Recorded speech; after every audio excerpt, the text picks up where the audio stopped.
से इत्तेहादुल मुस्लिमीन जिंदाबाद जिंदाबाद।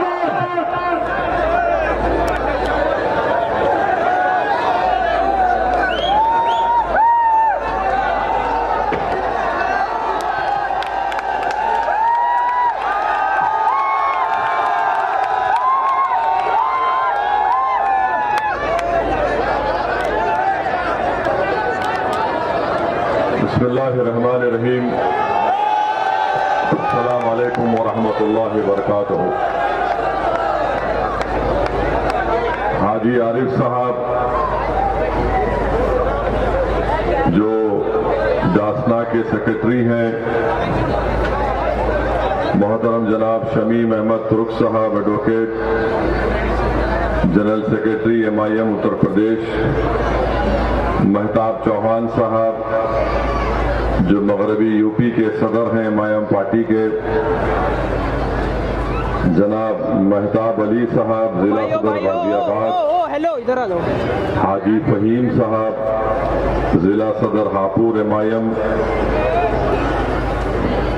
Muzaffar secretary UP, Riyazuddin Saifi Sahab secretary मगरबी यूपी, मोहम्मद शाहिद सैफी साहब सेक्रेटरी मगरबी यूपी, और मेरे छोटे भाई जनाब पंडित मोहन गामा साहब जो महानगर सदर गाजियाबाद है, जनाब आसिफ वक़ार साहब जो MIM पार्टी के नेशनल स्पोक्स पर्सन हैं, शोएब राव साहब, वारिस सिद्दीकी साहब, मोहम्मद फैसल साहब, मोहम्मद इमरान कासमी जिला सदर मुजफ्फरनगर, दिलशाद कुरैशी साहब जो बुलंदशहर से हैं, नईम मेवाती साहब, रईस अहमद सैफी साहब, नज़ाकत अली, शकील अब्बास साहब। मैं आपको ये बताना ज़रूरी समझता हूँ कि 11 तारीख के दिन आप तमाम को मजलिस इत्तेहादुल मुस्लिमीन के इन उम्मीदवारों के हक में अपने वोट का इस्तेमाल करना है। नगर पंचायत में हज्जन अंसार जो आरिफ अली साहब की वाइफ है, जो डासना से चेयरमैन के उम्मीदवार हैं, इमरान खान साहब, मोहम्मद नाजिम, मोहम्मद साबिर मवाना से, मोहम्मद मोनू साहब कटोल से, और मेयर के जो उम्मीदवार हैं मोहम्मद अनस साहब मीरठ के, शहबाज मलिक गाजियाबाद से मीरठ के उम्मीदवार हैं, गुफरान नूर साहब अलीगढ़ से मेयर के MIM के उम्मीदवार हैं, सरताज अलवी साहब बरेली के उम्मीदवार हैं MIM पार्टी के। नगर पालिका में वकीला मुस्लिम कोनी से, दिलशाद पहलवान सिकंदराबाद से, रजिया बी बेहड़ी से, मुबीन उर्फ कल्लू कुरैशी सियाना से, मोहम्मद मुशीर सिकंदराबाद से, महबूब सख्तलिनी कमकरला से। तो आप तमाम से मेरी गुजारिश है कि आप MIM पार्टी के उम्मीदवारों को जो मेयर के हैं, नगर पालिका के उम्मीदवार हैं, नगर पंचायत के हैं, चेयरमैन के, उन सबको अपना वोट देकर कामयाब करें। और गामा साहब ने ये भी कहा कि जो हमारे 13 वार्ड के मेंबर्स हैं, नसरीन अंसारी साहिबा वार्ड नंबर 34 के, अंसार बानो साहिबा वार्ड नंबर 90 से, फिरासत चौधरी वार्ड नंबर 64 से, प्रिंस कुमार वार्ड नंबर 28 से, अकरम अलवी वार्ड नंबर 37 से, इस्लामती वार्ड नंबर 63 से, सलीम इदरीसी वार्ड नंबर 66 से, शहनाज मलिक वार्ड नंबर 44 से, एडवोकेट गुलिस्ता वार्ड नंबर 17 से जो पार्षद के उम्मीदवार हैं, दिलशाद अब्बासी साहब वार्ड नंबर 92 से पार्षद के उम्मीदवार हैं, साकिर अब्बासी साहब वार्ड नंबर 73 से हैं, और फरियाद साहब जो वार्ड नंबर 48 से परिषद के उम्मीदवार हैं। वहीं पर यहाँ से जो हमारे तमाम जिम्मेदारान हैं हमारे दासनाथ से मुजफ्फर अली साहब वार्ड नंबर 1 से, प्यार मोहम्मद वार्ड नंबर 5 से, फखरुद्दीन अब्बासी साहब वार्ड नंबर 14 से। तो मेरी आप तमाम से गुजारिश है कि आप इनके हक में अपने वोट का इस्तेमाल करें।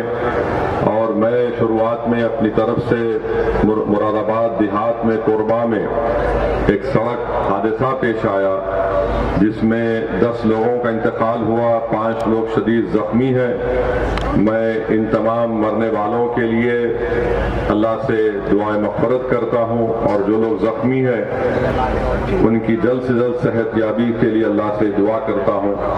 मेरे अजीज दोस्तों और बुजुर्गों, मैं आपके दरमियान में दोबारा आया हूं। जब असेंबली और विधानसभा के चुनाव चल रहे थे उस वक्त भी मैं आया था और मुझे अच्छी तरह याद है कि मैंने आपसे ये कहा था कि आप अपना वोट हाजी आरिफ के हक में इस्तेमाल करिए, समाजवादी को वोट मत दीजिए, क्योंकि समाजवादी पार्टी में इतनी ताकत नहीं है कि वो बीजेपी की कामयाबी को इस विधानसभा से और उत्तर प्रदेश में रोक सके।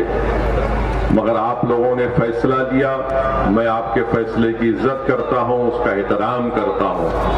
मगर वही इज्जत और एहतराम के साथ आपको ये बात बताना जरूरी समझता हूं कि आपने तो समाजवादी पार्टी को झोली भर भर कर वोट दिया, मगर यहां से बीजेपी का विधायक कामयाब हो गया। तो मेरी आपसे बड़ी इज्जत और एहतराम से आपसे अपील है कि दोबारा आप इस तरह की गलती मत करिए।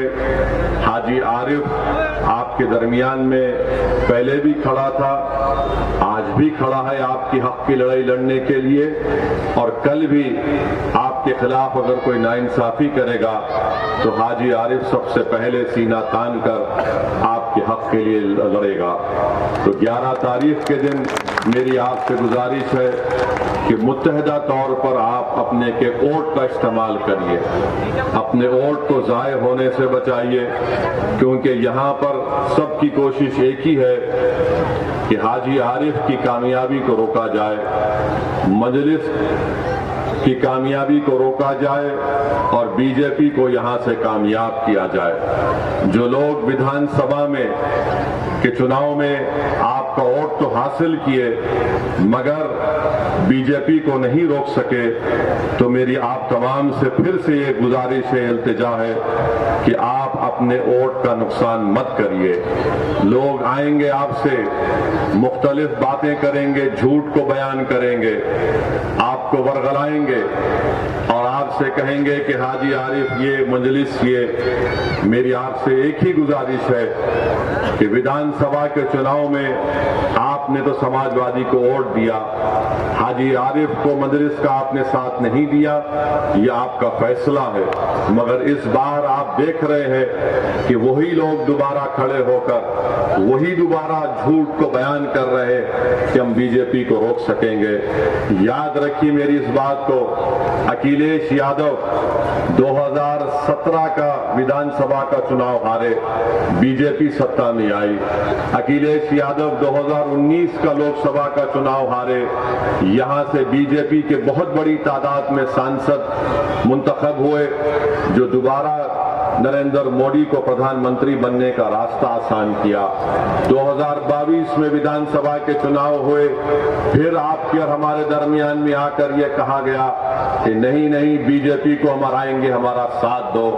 मैं पुकारता रहा, मैं आपसे अपील करता रहा कि आप नहीं हरा पाएंगे बीजेपी को। मैं आपसे उस वक्त भी कहा कि कम से कम आप अपने वोट से अपनी एक सियासी लीडरशिप को बनाइए, अपने नेता को बनाइए जो जाकर नाइंसाफियों के खिलाफ आपकी आवाज बन सके, जो जुल्म के खिलाफ आपकी आवाज बन सके। मेरी आपसे गुजारिश है कि मेरी इन तमाम बातों पर आप आराम से गौर फरमाइए।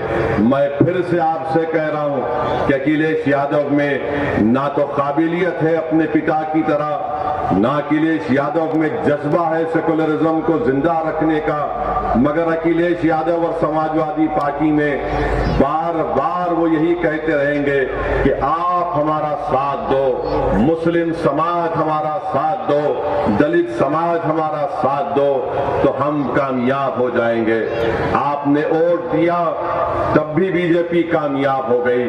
यकीनन बीजेपी को हराना है, मगर समाजवादी पार्टी उत्तर प्रदेश और दासना से बीजेपी को नहीं हरा सकती।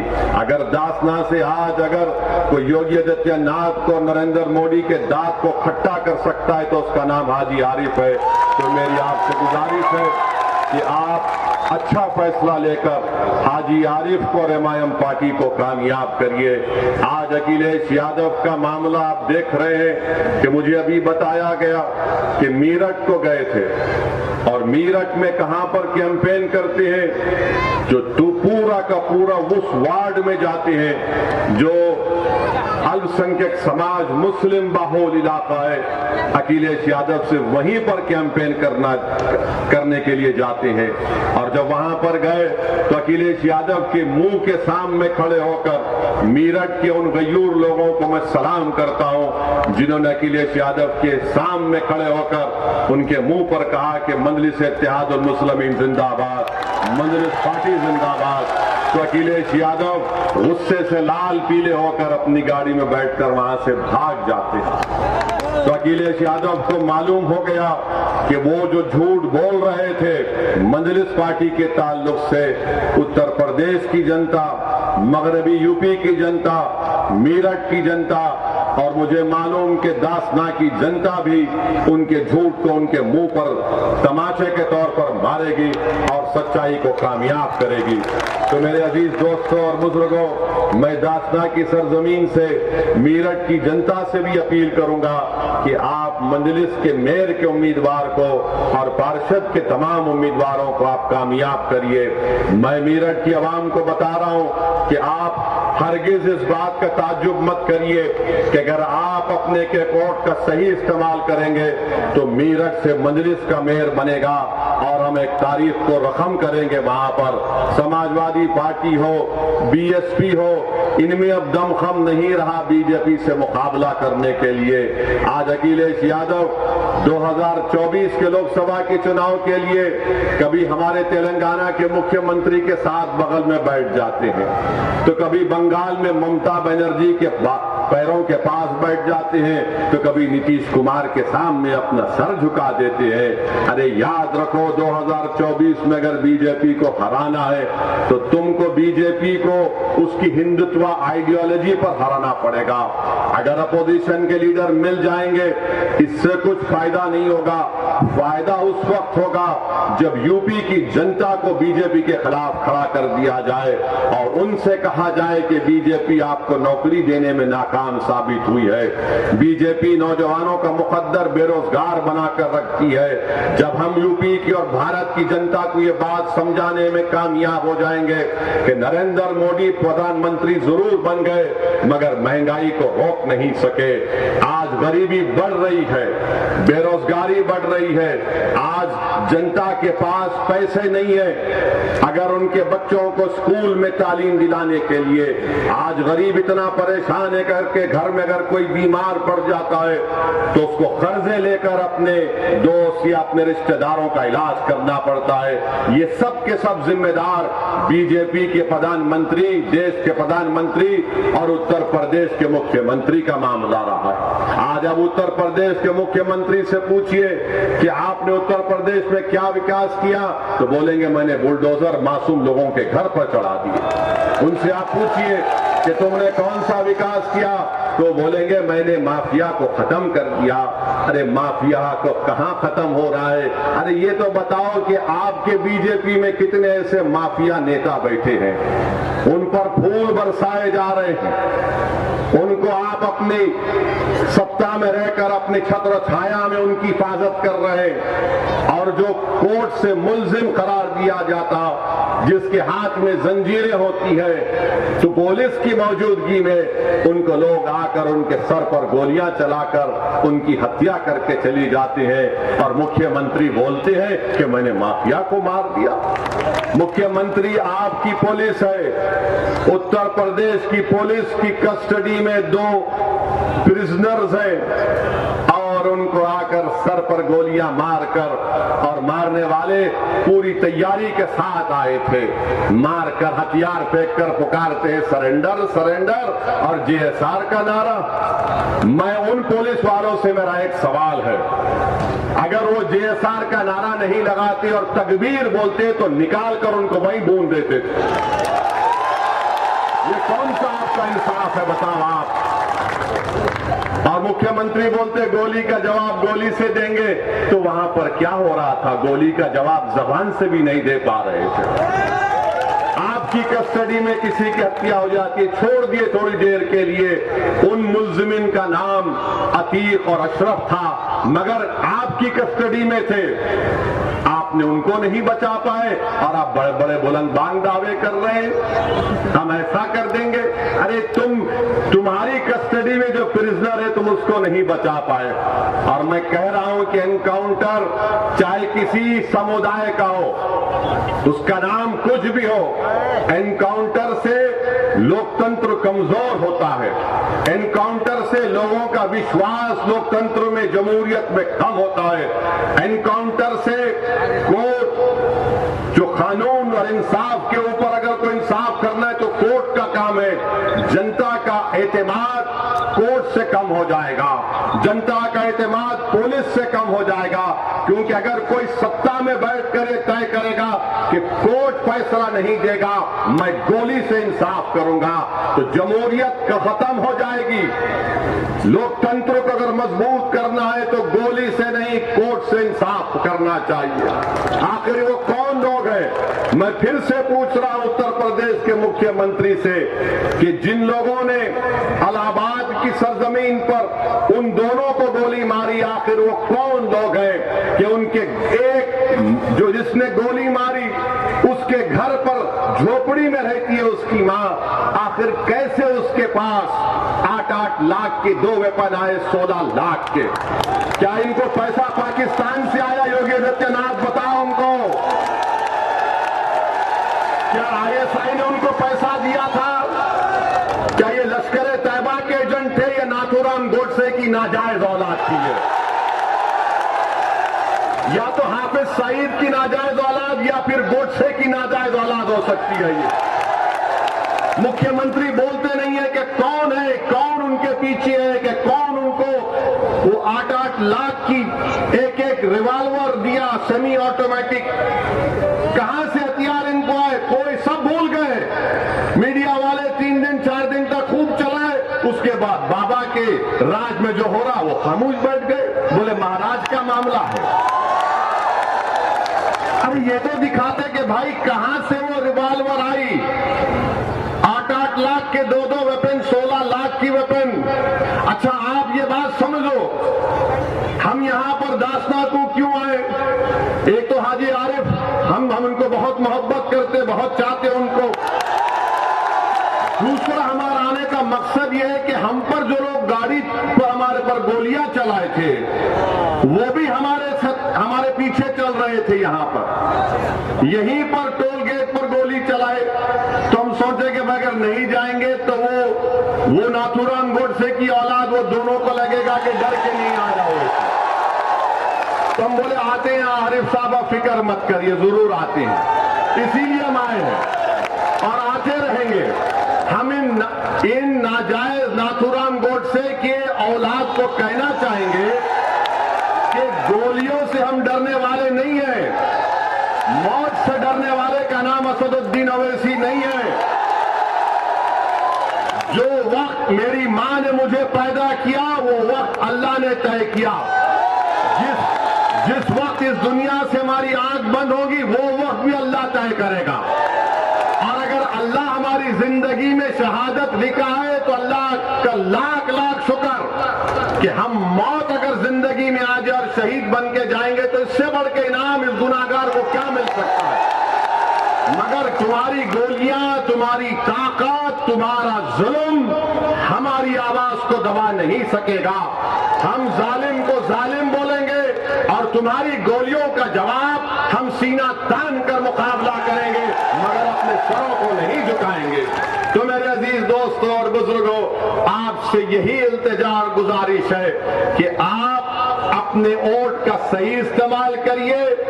आप खुद अपने दिल पर हाथ रखकर बताइए कि अगर हाजी आरिफ चेयरमैन होगा, हमारी बहन चेयरमैन बनेगी इंशाअल्लाह, तो आप बिला झिझक इनको चेयरमैन के तौर पर नहीं देखेंगे, बल्कि अपने भाई के तौर पर, अपना रहबर के तौर पर, एक मदद करने वाले के तौर पर आप देखेंगे। वो गलती मत करिए जो आपने विधानसभा के चुनाव में की थी और आपने समझा कि अखिलेश भैया भाजपा को हराएंगे। अखिलेश भैया नहीं कर सकते। वो बेचारे रम के पैंडल साइकिल पर मार रहे हैं, रम के पैंडल साइकिल पर मार रहे हैं। उस साइकिल के टायरों में एक नहीं 3-3 पंक्चर हाजी आरिफ कर चुके हैं। तो आपसे अपील है कि पतंग के निशान पर बटन दबाइए। और अल्हम्दुलिल्लाह अभी हाजी आरिफ साहब ने जिक्र किया कि उन्होंने कई डेवलपमेंट के, तरक्की के, विकास के काम करवाए। आप ये देखते हैं कि उन्होंने अभी कहा कि क्लीनलीनेस में, स्वच्छता में पूरे उत्तर प्रदेश में सबसे पहला नंबर दासना को मिला है। अब बताओ योगी आदित्यनाथ इसका भी जिक्र कर देते, ये भी बोल देते, मगर अल्फाज में कंजूसी है। मुख्यमंत्री की जबान से हाजी तो छोड़ो, आरिफ भी नहीं निकलेगा। दासना तो निकलना चाहिए था, बोलना चाहिए था कि देखो दासना ने वो काम किया, मगर नहीं बोल सकते। फिर आप अभी हाजी आरिफ ने बताया कि यहां पर महिलाओं के लिए उन्होंने ई रिक्शा की फ्री सर्विस को रखा है। मैं अल्लाह से दुआ करता हूं कि अल्लाह इनसे और खैर का काम ले। फिर आपने ये भी बताया कि पुल बनाया, मखदूम साहब का पुल बनाया, लाइब्रेरी की तामीर हो गई, 204 फ्लैट मुस्तहक गरीबों को दिए गए हैं और 1000 मकान तैयार मुकम्मल हो चुके हैं। ये तमाम काम हाजी आरिफ की मेहनत और जुस्तजू की वजह से यहां पर हुए हैं, क्योंकि आपने उनको वोट देकर कामयाब किया था। अब आइंदा 5 साल के लिए और भी बहुत से विकास के, डेवलपमेंट के काम करना बाकी है। मेरी आपसे एक दर्दमंदाना अपील है कि आप अपना एक एक वोट यहां पर मजलिस के उम्मीदवार हमारी बहन को, जिनका इंतखाबी निशान पतंग है, पतंग के निशान पर बटन दबाइए। रहा सवाल उत्तर प्रदेश के मुख्यमंत्री का, मैं फिर से कह रहा हूं कि आप धर्मगुरु भी हैं, आप योगी भी हैं और आप एक नेता भी हैं। क्या आपको ये जेब देता था कि असेंबली में खड़े होकर आप बोलते कि हम मिट्टी में मिला देंगे? देश के सबसे बड़े प्रदेश के मुख्यमंत्री हैं और अखिलेश यादव को बोलकर कह रहे हैं कि मिट्टी में मिला देंगे। हाँ, अगर आप बोलते अखिलेश यादव तुम्हारी पार्टी को मिट्टी में मिला दूंगा तो हम भी बोलते आमीन। मगर किसी व्यक्ति को मिट्टी में नहीं मिला सकते आप, चाहे वो किसी समुदाय का हो। जो ऊंचे पद पर बैठता है उसकी जबान से इस तरह के अल्फाज निकलना, और ऊपर से उत्तर प्रदेश के मुख्यमंत्री और उनके अतराफ के दोस्त और खास तौर से उनके जो समुदाय है, वो कहता है कि 2029 में बाबा दिल्ली जा रहे हैं। तो भाई ख्वाब देखने में कोई बुराई नहीं है, आप ख्वाब देखिए, मगर अगर आप ये देख रहे हैं कि दिल्ली जाऊंगा तो फिर इस तरह के अल्फाज अगर आप इस्तेमाल करेंगे तो जिंदगी भर वो वीडियो लोग दिखाते रहेंगे कि वो शख्स है जिसने विधानसभा में खड़े होकर इस तरह की वाहियात बात की थी। तो मेरे अजीज दोस्तों और बुजुर्गों, जो बड़ा बड़ा नरेंद्र मोदी आजकल बोलते हैं पसमानदा मुसलमान, पसमानदा मुसलमान, हम भारत के प्रधानमंत्री से और उत्तर प्रदेश के मुख्यमंत्री से पूछना चाहते हैं, क्या ये सच नहीं है कि हायर एजुकेशन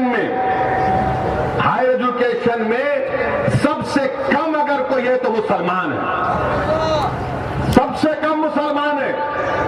और नरेंद्र मोदी और बीजेपी आरएसएस रोज बाजा बजाती, पसमानदा मुसलमान, पसमानदा मुसलमान। अरे तुम बाजा बजा रहे तो कुछ तो करो।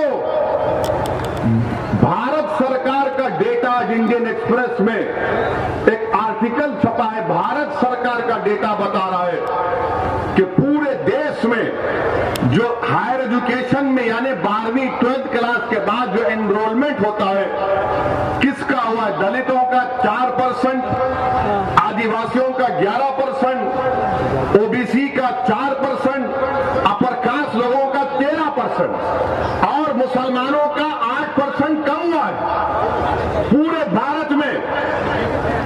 और उत्तर प्रदेश में कितना कम हुआ है? उत्तर प्रदेश में अल्पसंख्यक समाज मुसलमान की आबादी 20% है और कितने मुसलमान समाज के हायर एजुकेशन में पढ़ रहे? 4.5%। पूरे भारत में अगर 1,80,000 मुसलमान का ड्रॉप आउट हुआ है हायर एजुकेशन एनरोलमेंट में, तो उत्तर प्रदेश में 58,365 का ड्रॉप आउट हुआ। क्यों मोदी जी आप झूठ बोलते हैं पसमानदा मुसलमान को करो? अरे आप ही के राज में इतने बुरे दिन आ गए कि 58,000 मुस्लिम बच्चे और बच्चियां हायर एजुकेशन से उत्तर प्रदेश में निकल जाती है। सिर्फ 4% हायर एजुकेशन में। क्यों है? क्योंकि मोदी जी ने फेलोशिप को खत्म कर दिया मौलाना आजाद की, क्योंकि एनकाउंटर के नाम पर डर फैला दिया जाता है, डराया जाता है तो लोग डरते हैं, नौकरी नहीं मिलती, जब पढ़ेंगे नहीं तो नौकरी नहीं मिलती। बल्कि पीएलएफएस का डेटा है कि अगर किसी का नाम मुसलमान है और किसी का नाम दलित है, आदिवासी और पंडित है, तो सबको इंटरव्यू का कॉल आता। किसको नहीं आता? मुसलमान को नहीं आता। ये सच्चाई का बयान कर रहा हूं। और ये समाजवादी कांग्रेस के लोग ओवैसी भड़काऊ भाषण देता। अरे मेरा भड़काऊ भाषण नहीं होता है, मैं सच्चाई को बयान कर रहा हूं, डेटा की बुनियाद पर बयान कर रहा हूं। तुम सच्चाई को कबूल नहीं करना चाहते। एक तो भारत के प्रधानमंत्री और उनकी पार्टी बोलती सबका साथ, सबका विकास, सबका विश्वास। कहां का सबका साथ हो रहा है? उत्तर प्रदेश में जहां से प्रधानमंत्री एमपी है, उस प्रदेश में 58,365 मुसलमान हायर एजुकेशन में ड्रॉप आउट है। क्यों आपने स्कॉलरशिप नहीं देते? आप बोले जाते और फिर अखिलेश यादव, बहुजन समाज, ये कांग्रेस नहीं वैसी वोट काटता है। अरे इसमें क्या है बताओ? तुम मुंह क्यों नहीं खोलते इसके बारे में? एनकाउंटर हुआ तो मुंह नहीं खोलते। मगर मेरे अजीज दोस्तों और बुजुर्गों, इसीलिए हम आपसे कह रहे हैं कि आपको अपने जमीन से अपने नेता को बनाना। मैं दासना को आया, यूपी को आया और आता रहूंगा। आप जो फैसला लो मैं तो आता रहूंगा। अगर आप इसको कहेंगे कि ये एक तरफा मोहब्बत है तो यकीनन एक तरफा मोहब्बत है। मैं आपसे कुछ नहीं चाहता हूं, मैं सिर्फ ये चाहता हूं कि आप एक सियासी ताकत बनिए, अपनी एक सियासी आवाज को मजबूत बनाइए। याद रखो, आसमानों से कोई उतर कर आने वाला नहीं है, जमीन से आपको अपना नेता बनाना पड़ेगा। मैं अपने आप को नेता बनाने नहीं आया हूं। मैं चाहता हूं कि आपकी आवाज, आपकी वोट की ताकत और अहमियत बने। आप बताओ कि क्या हो रहा है उत्तर प्रदेश में। अब तो महिलाओं को लेडी डॉन मीडिया लिखती है, महिलाओं को दिखाकर मीडिया दिखाता है लेडी डॉन।